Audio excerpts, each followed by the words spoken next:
of Iceland, don't have any forts. So once you step onto them, they're taken. Some of them even have higher ones, like Avignon, Toulouse, Ile-de-France, Normandy, and Thrace, Constantinople. So those were harder to take. And they also have the extra additional bonuses. So for having a fort, I increase my local missionary chance, I increase my supply limit, and fort level as well. So level 2, again, same effects but increased. Once you get up to level 5, it increases defensiveness, which is a separate modifier. See, fort defense 10.5%. By 100%, which is really helpful. Generally speaking, you should really only build level 5, level 6, like pick one of these if they're like, it's like an enclave somewhere that's hard to defend. Otherwise, it's generally better to pick maybe production or even trade or perhaps government in your home territories, which you should have a larger army presence for. Yeah, I mean, if I had a part of India and I was not gonna expand in India at all, maybe building a fort, high fort level there would be helpful for me. Okay, so that's all the regular buildings you can build. These down here are your unique buildings. Currently I have none because they're unlocked, and you can only build one of them. That's why they're unique. You can only build them in one place. Currently they're all locked because they require very high levels of technology. The first one you'll get is Embassy, which only needs Government Technology 6. But later on, you'll be able to get much higher ones like Glorious Monument and Tax Assessor, which is at Government Technology 31. So to begin with Admiralty. So the Admiralty, has to have a port, first of all, and it increases your yearly naval tradition. Which, if you remember again, if you go over here, that's right here, naval tradition. War College is exactly the same, except it's +1 yearly army tradition. Royal Palace, it has to be built in your capital, but it increases your legitimacy by 1% up here. Grain Depot increases your land force limits modifier, as well as increasing your land maintenance modifier. I mean, decreasing your maintenance.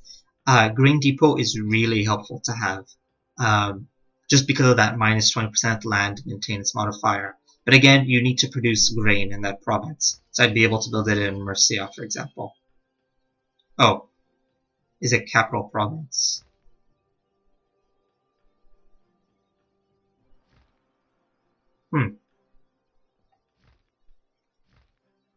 Interesting.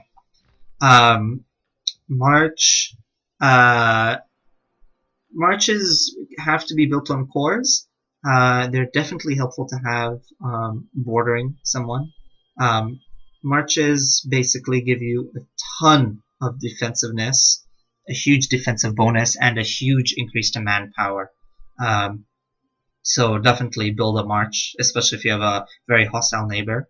It'd especially be helpful to build a march on a very hilly terrain.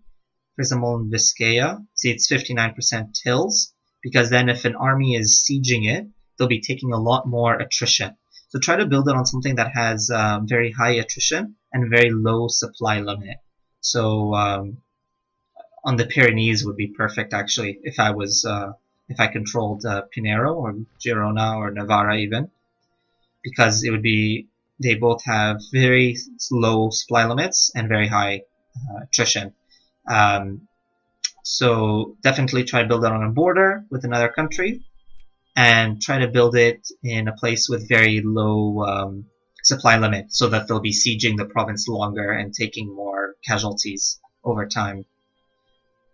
Glorious Monument increases yearly cultural tradition, which again you can find over here. So it'll be +1 underneath the piece for having a glorious monument. And then Embassy is a bit more specific. It's really helpful for those people that need to conquer early on and really need to stop with the infamy, like lower infamy. it cannot be of your own core. So eventually, if I conquer, for example, Granada, um, if I eventually conquer Granada, I will. Oh, I do have a core there. That's a bad example. If I conquered Granada, for example, um, I could build, because I would not have a core there for 50 years. I could build an embassy. After those 50 years, however, the building will disappear, so your $470 is gone, and you can rebuild it somewhere else. Generally speaking, embassies, you should not have to build them.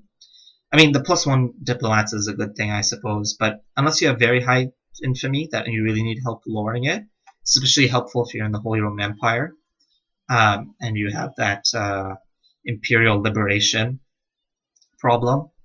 Um, Embassies can be helpful to lowering your infamy, but again, only if you have a lot of money, because it does cost a lot for a 50-year bonus, or even less if you've waited long enough.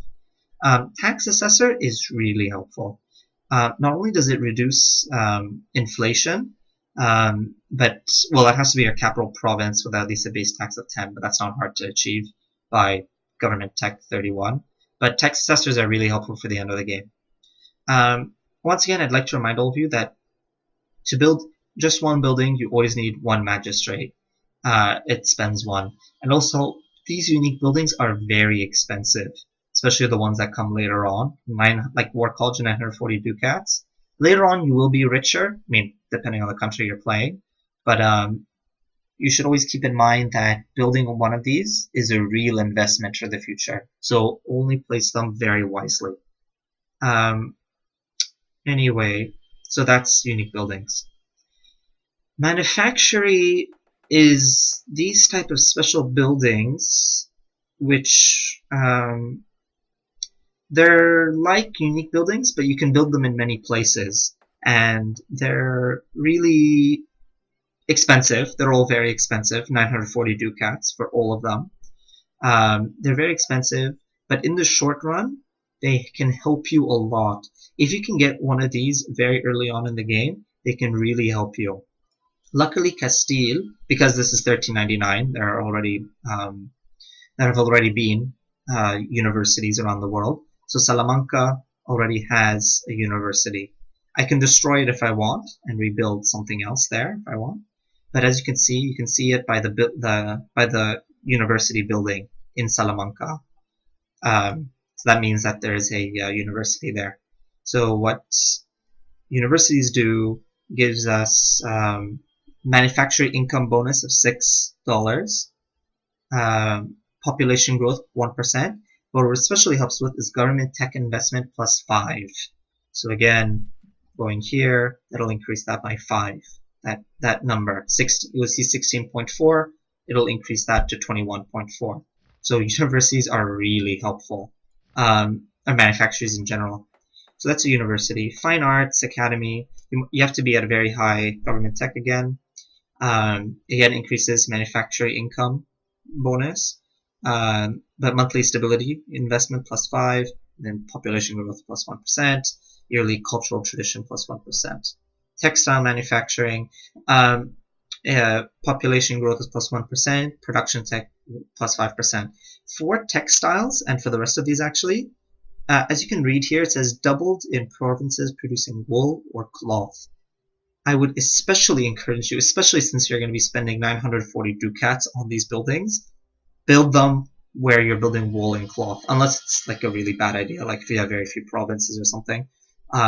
But having 12 instead of 6 manufacturing income bonus can be a really huge difference. So building it here where it has wool, Castilla Leve is building wool, would be a good place to build a textile manufacturing. Weapons manufacturing, exact same thing, except increases land tech, and you get the double bonus for copper or iron. Again, manufacturing is just the production bonus over here, so that would increase that. So that's weapons. Naval, exactly the same, except with the naval tech. And again, try to build it somewhere that has naval supplies. Naval supplies might actually be a bit trickier one, because Do I even have any naval supply? Oh, Cantabria, for example, was where I would perhaps build it. But if I want to build another one, I mean, you sacrifice that double bonus, but what can you do? And then you have the refinery. Manufactory bonus +6, population growth 1%, and again, this is for trade income, so tech investment +5%. Again, try to build at places that have wine or sugar. I'd like to reiterate one point. These buildings are very expensive, and generally speaking, more expensive than even the unique buildings.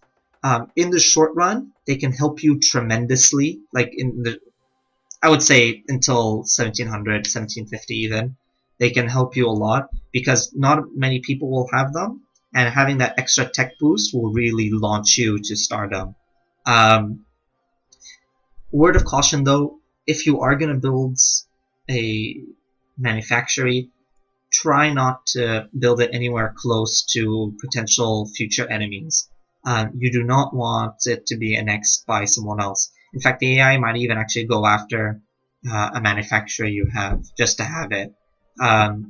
Other places that have universities that are good to conquer is like Pisa, Siena, up here Burgundy. See, these are textiles to represent the very famous cloth industry that Flanders had during this time period. So you can see the textile industries here. Britain, of course, Oxfordshire, Oxford, Cambridge, so on and so forth. So you have them all around the world. You see even Cairo has to represent Al-Azhar University. This race? No. But yeah, so that's unique buildings. Some of them will already be scattered around the world. Those that have them at the beginning are really helpful. At the end of the game, though, once everyone starts to become really rich and powerful, and that +5 does not really make a difference, because remember, right now to get to the next level of government it's 3046, but by the end of the game it's going to be a much larger number. So that +5 is not going to do much of a difference for such a large cost. If you can build them early in the game, they can really make a huge difference. Later on, though, they kind of lose their significance. And that's it for unique buildings, really. If you have any questions and you're watching this on YouTube, feel free to leave it in the comments. Aside from that, it's really quite simple. By the way, some places will already start off with some buildings. Like Assia Leveo already starts off with a marketplace. This is either for balancing issues, mostly for historical reasons. Like for example, why Avignon starts off with a level 3 fort. So it was very well defended, and because they don't want the France player to steamroll it immediately, which it frankly does anyway. But anyway, or for example, why Thrace, representing the Theodosian walls, has a level 2 fort to make it harder for the Ottomans, and because it's historical.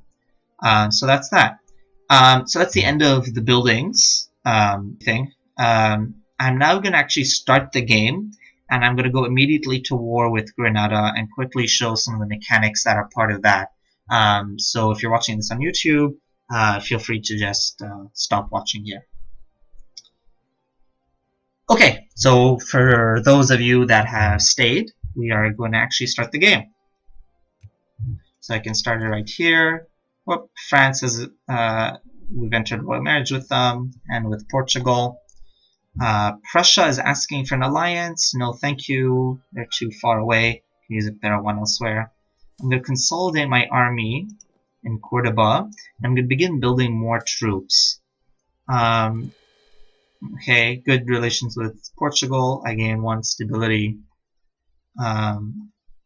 Conquer Gibraltar. So that's my next goal.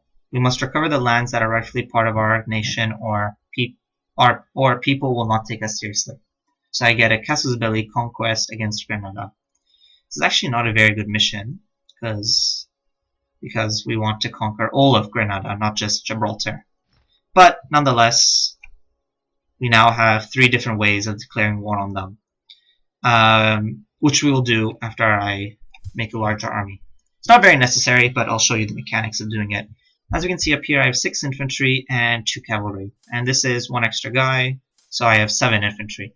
I'm going to go ahead and build 3 more infantry. You can either do that by clicking